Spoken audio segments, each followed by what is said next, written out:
not a fact. আপনাদের দেশে speaker advocate Abdul Hamid দেশের বর্তমান রাজনৈতিক পরিস্থিতিতে অসন্তোষ প্রকাশ করে বলেছেন, সরকার ও বিরোধী দল পরস্পরকে সহ্য করতে পারছে না।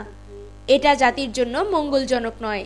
রাজনীতির যে অপসংস্কৃতি, এর হাত থেকে যদি বেরিয়ে আসতে না পারি, তাহলে এটা এর চেয়ে লজ্জাস্কর, দুঃখজনক আর কিছু হতে পারে না।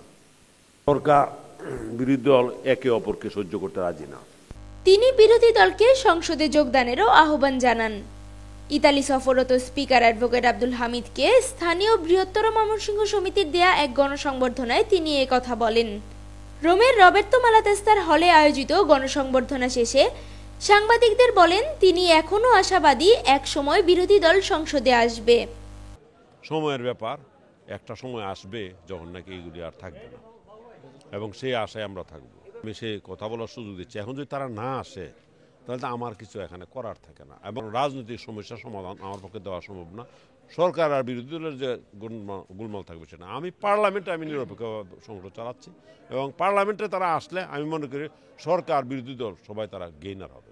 বৃহত্তর ময়মনসিংহ সমিতির সভাপতি মোহাম্মদ জসিমউদ্দিনের সভাপতিত্বে অনুষ্ঠিত গণসংবর্ধনায় রাষ্ট্রদূত মাসুদ বিন মোমেন, সর্ব ইউরোপীয় আওয়ামী লীগের সহসভাপতি KM লোকমান হোসেন, সংগঠনের সাধারণ সম্পাদক আবুল হাশেম সহ আরো অনেকে বক্তব্য রাখেন।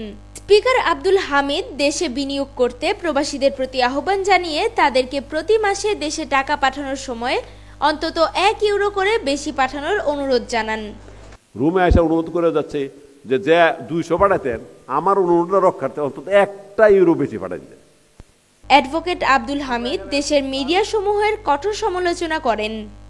আর আমাদের মিডিয়া ভালো কোনো জিনিস তারা প্রচার করে না, খারাপ কিছু না পেলে তারা কোনো ভালো প্রচার করতে চায় না। তারা শুধু নেগেটিভ নিউজ দেয়, পজিটিভ কোনো নিউজ তারা দিতে চায় না। এই হলো দুঃখজনক।